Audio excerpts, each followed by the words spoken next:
Have you ever wondered what happened to MG42 gunners who finally surrendered, after mowing down literally thousands of Allied soldiers on open beaches? We're going to tell you what happened to them, alongside the lesser-known stories from the biggest military operation in human history.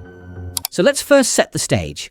Once the MG42 first appeared in 1942, it quickly became the go-to machine gun for German troops. It followed them all the way from North Africa to the Eastern Front and into almost every defensive position they held. And we've all heard the stories of Hitler's lawnmower machine gun, the terrifying sound and the insane rate of fire. Its effectiveness and reliability made it a part of many World War II stories, but we're not here today to repeat the same specs and nicknames. We're going to look at what it meant to be behind one of these guns, and what eventually awaited the men who pulled the trigger on D-Day. German commanders believed the best way to stop an invasion was to crush it before it ever left the water, and so they built fortified positions known as Widerstandsnester, or resistance nests, all along the coast. They were placed carefully so each could cover the others with overlapping fire from cannons and machine guns. On Omaha Beach alone, there were 15 of these strong points, with many set to fire down the length of the shoreline, so any soldier who escaped one gun's line of fire would run straight into another's. A standard MG42 was manned by a crew of 3, consisting of a gunner, an assistant gunner to feed fresh ammunition belts and swap barrels when they overheated, and one more man carrying extra ammo. Many had combat experience from earlier campaigns, but by 1944 some crews were made up of younger replacements who had never been in a real fight. However, no matter their background, their job on that position was clear. And on the morning of D-Day, those jobs came down to one thing, which was either to keep firing until the beach was clear, or to die behind the gun trying. What most of them didn't realize, though, was that the same weapon that made them so feared would also make them priority targets. Knowing what was waiting for them, Allied planners prepared themselves by mapping the coastline and spotting strong points and gun emplacements hidden in the bluffs. Intelligence officers marked many so-called resistance nests by number and location, and the plan was very neat on paper. The bombers and naval artillery would obliterate fortifications, and the landing troops would mop up what was left. However, in reality, many of those guns would still be firing when the ramps went down. The naval bombardment that morning was massive. Battleships, cruisers, and destroyers opened up before dawn, shelling the entire coastline, which was lined with known fortifications. Thousands of shells pounded the beaches and bluffs. However, reinforced concrete bunkers resisted even direct artillery hits, resulting in many nests surviving almost untouched. German soldiers inside knew that something big was happening, and when they finally took a look outside, they had quite a sight before them: hundreds of Allied landing craft approaching the beaches. While the British and Canadians had special tanks called Hobart's Funnies, helping them clear and destroy bunkers that survived the initial bombardment, the Americans had horrible problems with their armor that was supposed to support ground troops on Omaha Beach. Their solution was supposed to be duplex drive tanks, but out of 32 launched in the first wave, 27 sank and only 5 made it to the beach. Of those, just 3 were still able to fight, and even they were knocked out quickly, turning the fight to silence the surviving machine gun nests into a bloodbath. And you can guess what the survival odds were on both sides. And the sights once those guns opened up were so disturbing that they're still talked about to this day.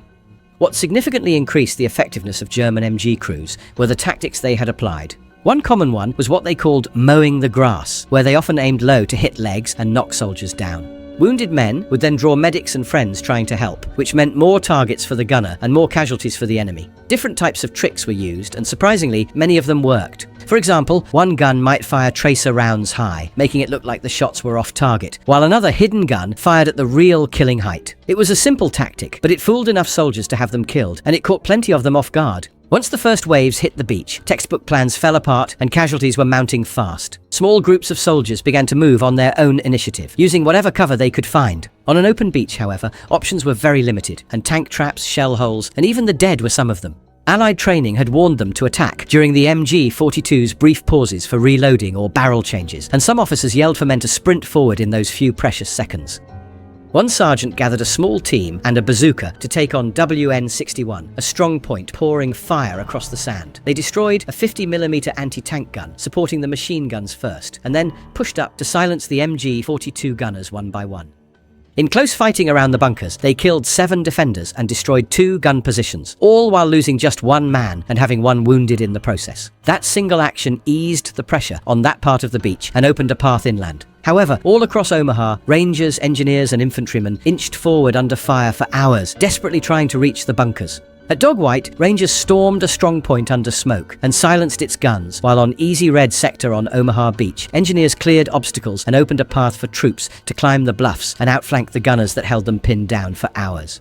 But reaching a machine gun bunker was only half the job, and the real fight happened in the seconds after. When assault teams finally reached an MG42 nest, they threw grenades and satchel charges to silence them, and then proceeded to shoot any survivors.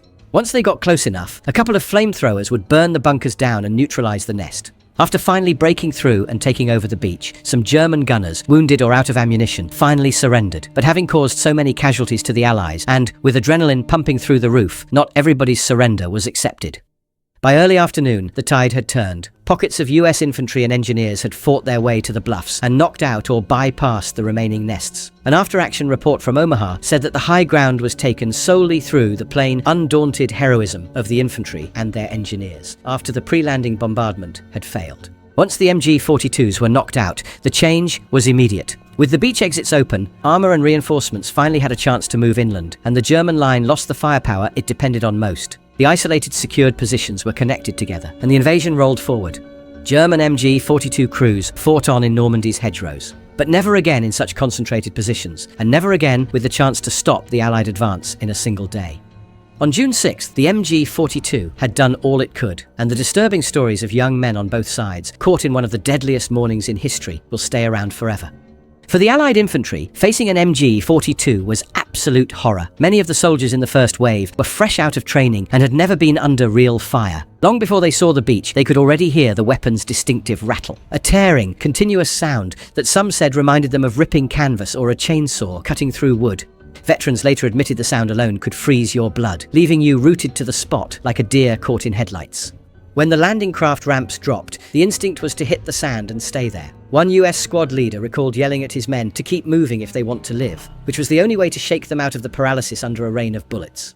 But across that broad, open shoreline, every man knew he was fully exposed to heavy fire. Army medic Ray Lambert later remembered how rounds were slicing through the water and hitting men who were already struggling in the surf. And some units barely made it ashore at all. At Dog Green sector, one company took nearly 90% casualties within minutes. And yet, amid the chaos, men still pushed forward. Some because of orders, some because of duty, and some simply because stopping meant dying where they lay. On the other side of those barrels, the view was very different, but no less terrifying. For the German gunners, the morning began in darkness. On a strong point WN62 above Omaha Beach, 20-year-old Heinrich Severloh woke to the alarm and the invasion had begun. By dawn, he was in his prepared firing position with an MG42, looking out over the water at a sight he later described as unreal. Hundreds of ships and thousands of men heading straight at him. When the first landing craft came into range, Severloh opened fire. Over the next 9 hours, he poured belt after belt into the oncoming waves of soldiers, with nearly 12,000 rounds fired in total. His assistant gunner was gone, leaving him to work the gun alone, and around him, his comrades were being killed one by one. Severloh said it felt impossible, as no matter how many he shot, more kept coming. By early afternoon, with the position collapsing and his ammo gone, he grabbed a rifle and ran. That retreat turned into a scramble for survival through shell craters and hedges until nightfall. The next morning, surrounded by US troops, he surrendered, but was careful enough not to reveal that he'd been one of the machine gunners responsible for so many deaths on the beach. However, not all gunners got that chance, as many were killed in their bunkers, and those captured alive were often stunned to be spared at all given the ferocity of the fighting and the losses they'd caused. And not all were that lucky. For both sides, the experience left deep scars. Allied veterans spoke of never forgetting the MG42's fire, and German veterans spoke of the moments and faces that stayed with them long after the war. Though successful, taking out an MG42 position wasn't a clean textbook maneuver. It usually meant getting dangerously close, often within meters, and all while under heavy fire. Every step forward was a bet that the gunner wouldn't spot them, with their life and all the effort put in until then on the line. More than a few men were killed only meters from their target, seconds before they could strike. And once the fight was inside the bunker, it was short, brutal, and usually over in a blink of an eye. For the men behind machine guns, these moments were the nightmare they had feared from the start of the invasion. Once the Allies broke through, you were trapped, as the heavy firing ports that protected you from the front also kept you boxed in. Your options were to hold until you were overrun, or try to surrender, and neither was comforting. MG42 crews knew they were considered priority targets. The destruction they caused made them the most hated on the battlefield, and many feared what might happen if the attackers got to them first. Most Allied soldiers followed the rules of the 1929 Geneva Convention, taking prisoners as required, but there are accounts of captured gunners being shot on the spot by men who just lost friends to their fire. It was hard to remain quote-unquote professional towards someone who had just caused all your friends' deaths moments before you'd capture them. That uncertainty hung over every decision in those final minutes. And not all German gunners were committed Nazis or veterans. Some were conscripts from Eastern Europe, pressed into service and fighting more from fear of their own officers than loyalty to Hitler.